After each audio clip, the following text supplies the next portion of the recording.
and welcome to Washington Talk. I'm Eun Cho. The U.S. government is working on a safe return of a U.S. soldier who ran across the border into North Korea. The unusual move occurred as senior U.S. and South Korean officials met in Seoul for their inaugural meeting to strengthen nuclear coordination. Today, we discuss the ramifications of these latest developments.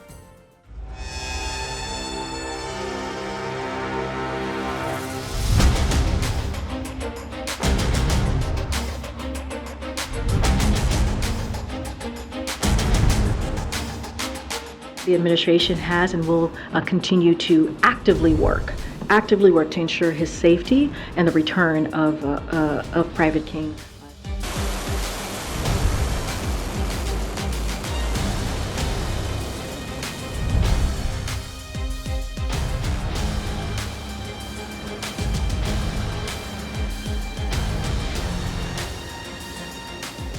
고도화되고 있는 북한의 핵 미사일 위협에 압도적이고 결연히 대응해 나아갈 것입니다.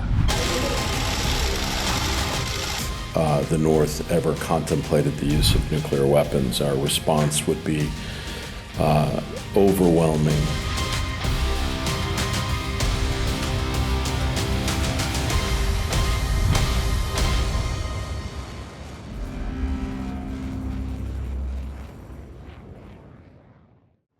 In the studio with me, Mr. Christopher Johnstone, Senior Advisor and Japan Chair at the Center for Strategic and International Studies. Mr. Johnstone was the Director for East Asia at the National Security Council under President Biden. He also served as the Director for Japan and Oceanian Affairs at the NSC, Principal Director for South and Southeast Asia, as well as Director for Northeast Asia in the Office of the Secretary of Defense. Also joining us, Ms. Mary Beth Long, a member of the Leadership Council for Women in National Security. Ms. Long served as Assistant Secretary of Defense for International Security Affairs and Chairman of NATO's high-level group on nuclear issues. Ms. Long was an operations officer for the Central Intelligence Agency, where she was one of 6 women to be first included in the agency's Clandestine Operations in Dangerous Areas Advanced Weapons Course. Welcome to the program. Thank you. Now, Mr. Johnstone, North Korea detained a private second-class Travis King who crossed into North Korea willfully and unauthorized. North Korea has long detained U.S. citizens to use as bargaining chips in the past. Now, isn't this case a little different from North Korea's past hostage diplomacy? Yeah, it's a little different. I think you could say that Private King made what you might call a bad career move. There have been something like 30,000 North Koreans that have defected to the South since the year 2000, but only a handful of cases that have gone the other way. And there's obviously a reason for that. It speaks a lot to the differences between North and South Korea. But this was a premeditated move by clearly an unstable person. But he's not going to be a bargaining chip. I think the U.S. will, of course, seek his return. But I don't expect that there will be any compromise on the other dimensions of U.S. policy toward North Korea in order to get him back. Ms. Long, Private King is a very junior soldier. His military intelligence value provided to North Korea is unknown, and he's allegedly a problem soldier. Now, wouldn't he be an unwelcome guest for North Korea and also be a problem for North Korea? Did the United States lose face by having one of its soldiers crossing into North Korea? Well, I think it's really important to understand the difference between losing face and being embarrassed. Are we embarrassed that one of our soldiers was able to walk across the border to North Korea? Absolutely. But we didn't, I don't think that's face losing. What we've got is a very junior soldier who, frankly, was, by all reporting, incarcerated because of his bad acts, including violent activities, who made a very, very poor decision. And frankly, while even Otto Warmbier was not a strategic bargaining chip, and North Korea did not comport itself in a face-saving manner with even that student, I hope that we will expect to see better treatment of this U.S. citizen. But the idea that he would even have any strategic or information that probably isn't even public available is pretty close to zero. And I think probably North Korea is in a quandary of what to do because he does not present a strategy or does not present an opportunity for some kind of bargaining. Mr. Johnstone, how is the Ohio-class nuclear ballistic submarine USS Kentucky a threat to North Korea? Specifically, what sort of specific capabilities does it have? Yeah, the Ohio-class submarines, of which the USS Kentucky is one, are really at the core of the U.S. nuclear triad, the most important part of the U.S. nuclear deterrent. So we have 14 of these submarines. Each carries 20 ballistic missiles. Each of those missiles has multiple warheads on it. They can be targeted on short notice from wherever they are in the ocean. It's exceptionally rare for them to pull into ports. I mean, this is the mission of a ballistic missile submarine is to lurk in the depths undetected where the adversary doesn't know where they are. So it's exceptionally rare. In fact, it's my understanding this is the first such visit to South Korea since the early 1980s. So it's symbolic, but it signals the full might of the United States government and the capabilities that we bring to bear as part of our extended deterrent and our extended deterrence commitment to the Republic of Korea. Mr. Johnstone, you say it is exceptionally rare. And what is important is the execution of capabilities. Does the port call go beyond the symbolism of the overwhelming power of the US-ROK alliance and signal actually executing that power, that overwhelming power? Well, the deterrence is a complicated thing, right? And it's psychological as much as physical, right? So there are two components to deterrence. One is capability, and the other is reassurance. I think the United States clearly demonstrates with its military capabilities of all sorts, the capability side of the equation. What the visit demonstrates is an attempt to reassure, to affirm to the Korean public that the U.S. deterrent commitment is real. And I think in that sense, it's meaningful. It's not meaningful from a military perspective. It's meaningful from a political, psychological perspective. Ms. Long, the Washington Declaration and the Nuclear Posture Review emphasizes retaliatory strikes against North Korea's nuclear use. However, should the U.S. and South Korea also signal the preemptive strike possibility against North Korea? I think in the last week, I was very clear about the sequence that takes you to retaliation. And I do think that with the nuclear umbrella and with the visit of the submarine, everyone's appropriately focused on, with the consultative sessions in particular, the retaliation and the response. However, you don't get there until you go through a number of assessments regarding what can prevent a catastrophic either missile strike or other activity on part of the DPRK. So while the press in particular is focused on it, I can assure you that in the consultative sessions, there are a number of discussions about, whether it's a weapon of mass destruction that's nuclear or other, how do we prevent, particularly given how close North and South Korea are, destruction of Seoul, a catastrophic devastation of South Korea, and that would include a number of preventative measures along the lines. And the preventative measures would include preemptive strike against North Korean missiles on the launch pad? They could, yes, they should. Mr. Johnstone, do you agree that it should be considered, the preemptive strike on the missile on the launch pad?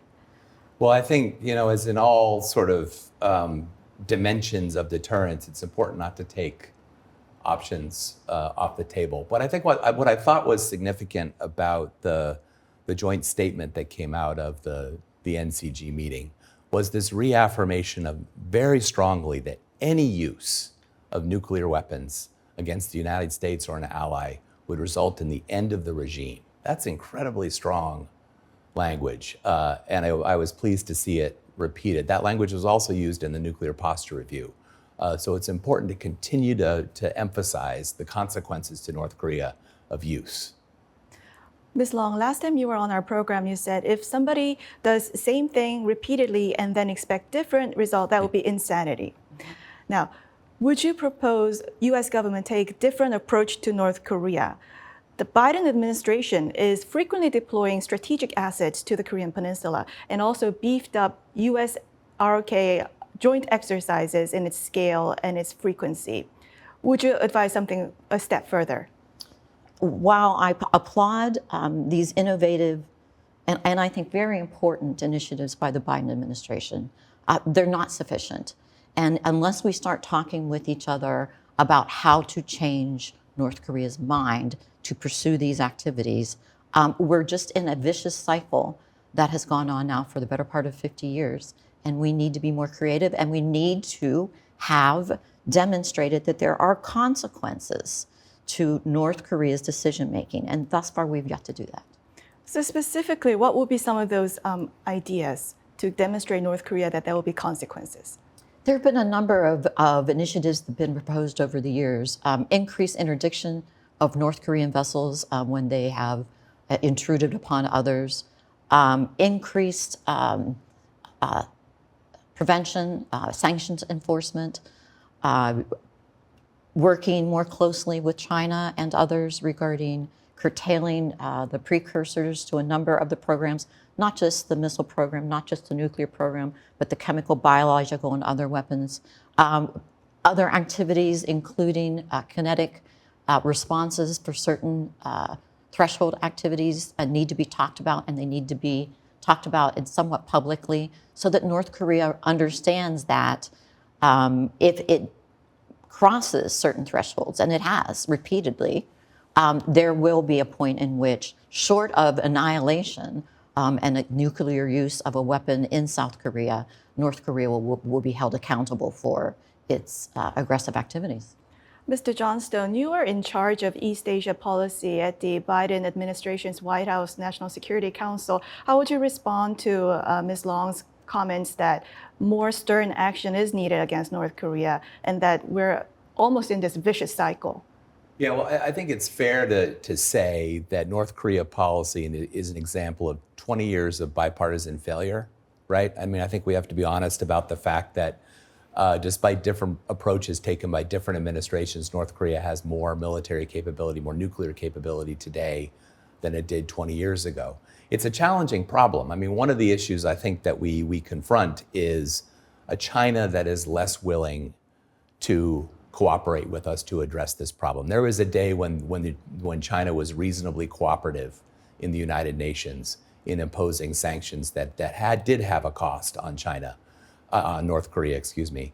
That cooperation is largely gone today. And I think, frankly, it does not speak well to China's leadership role on the world stage. And so I think one of the key things is getting China back in the corner of supporting a tough sanctions regime against North Korea, because I agree, we've got to find ways to tighten the screws. The other area that I would say is going after cybercrime, which is clearly increasingly an area where North Korea generates significant revenue for its programs. It's a hard problem to go after, but we've got to be aggressive in doing it. What will be your response to Ms. Long's comments about there needs to be more kinetic, more aggressive military actions close to annihilation if North Korea does something wrong? Yeah, look, I guess my view on that is I do think there's a value in having the high ground on military action. I think an approach that's focused on deterrence, an approach that focuses on emphasizing the costs to North Korea of actually using these weapons, I think that's the wisest approach. But I do think we've got to be as aggressive as we can in tightening the screws on sanctions.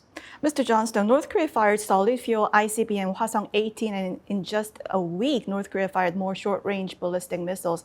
As North Korea's provocations have become routinized, isn't it only inevitable that South Korea pursue its own nuclear weapons? It could be considered as a part of efforts to boost up its own defense capabilities, something that other countries could not really criticize about that effort. Well, it's certainly understandable that South Korea would have this debate about nuclear weapons, but it's definitely not in South Korea's interest to acquire nuclear weapons. I'm thinking about the day when South Korea announces that it's withdrawing from the Nuclear Non-Proliferation Treaty, what the international reaction to that would be, the cost to its friendships in Europe, cost to its friendships with countries like Australia, New Zealand, with strong non-nuclear traditions.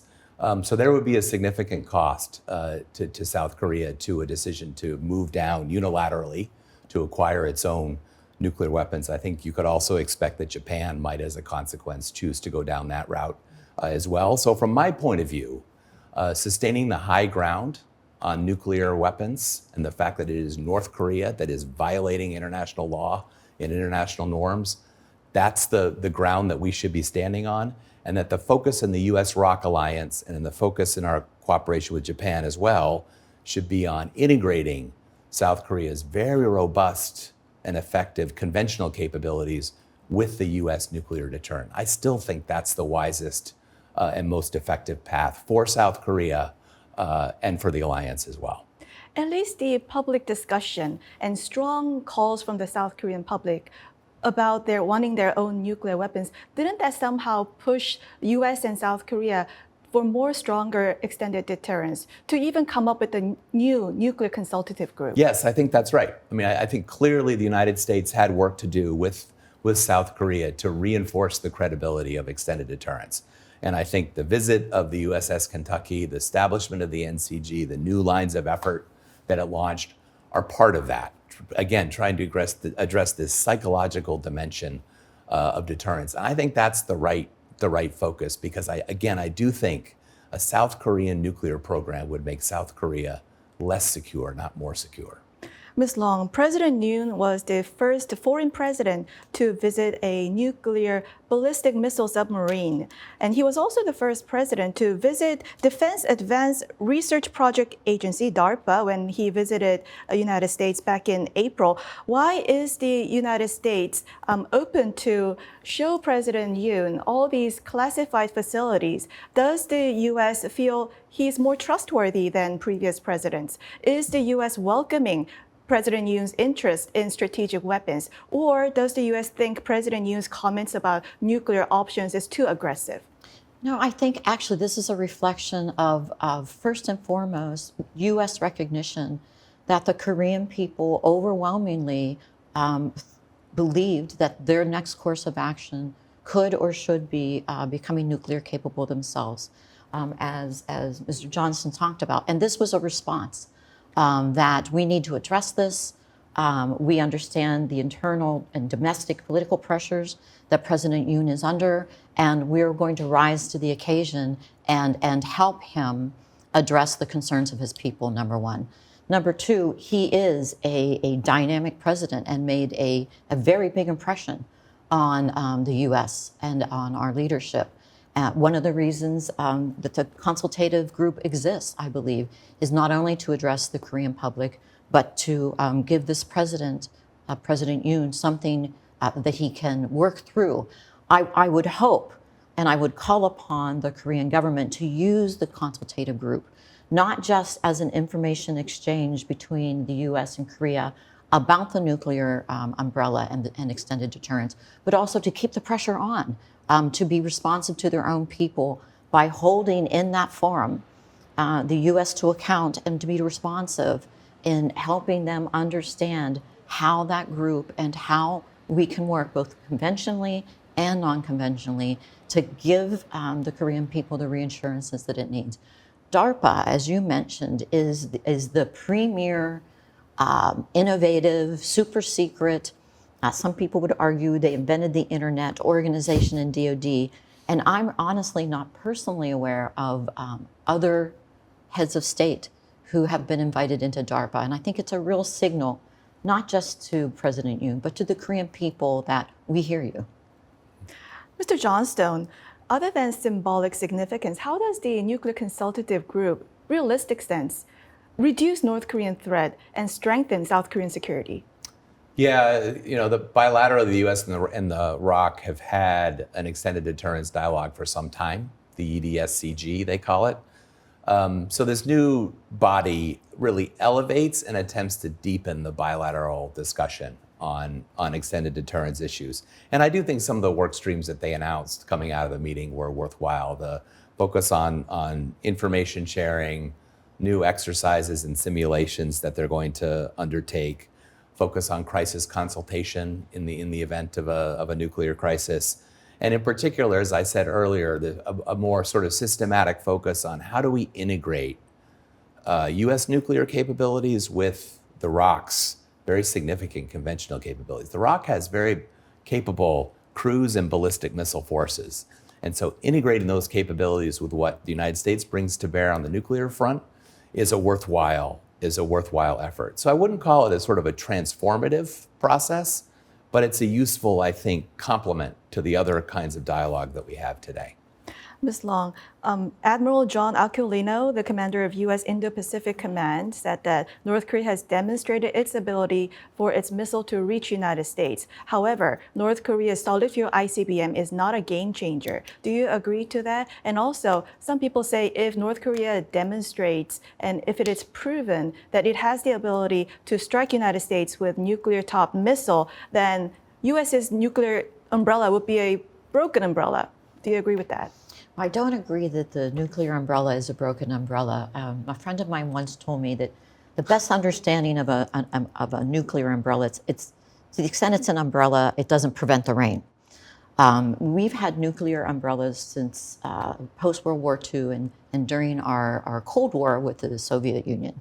And it certainly didn't mean that the Soviet Union didn't pursue nuclear programs, all kinds of missile programs. It doesn't stop the other side any more than an umbrella stops the rain. What it does is, very importantly, it's an obligation by the United States to defend South Korea. And that means as the umbrella reaches over South Korea with the U.S. tucked up underneath defending her, that U.S. will rise to the occasion as the threats to South Korea increase. The U.S. rises to the occasion, and part of the extended deterrence is to basically to convince the other side, the North Koreans, that at some point this is either not worth their while, beyond their capability, which is what the Soviet Union faced, or a circumstance of mutual self-destruction, and rational thought then returns and they negotiate their way back. Some would argue that that's what's happened post-war. So is it a broken umbrella? No, the commitment is there.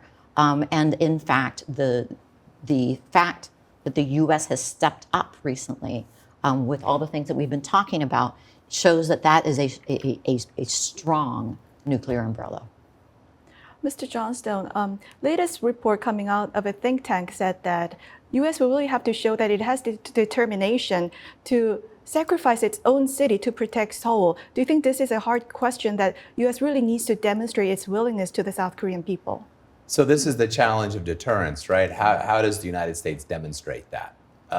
I think ultimately, at the end of the day, extended deterrence depends on the trust of the South Korean government and people that the United States means it when we say it. I believe that we do. I believe that presidents of both parties have considered treaty commitments to be sacrosanct, that we have to deliver on those commitments. And I think, as we've discussed here, and as Ms. Long has said, by stepping up, with the submarine visit, the launch of the NCG, plans for more strategic asset deployments to the peninsula, the U.S. government is trying to signal that those commitments remain sacrosanct. But I think it's also the case that these concerns never go away in our allies and partners. It's true of every alliance the United States has.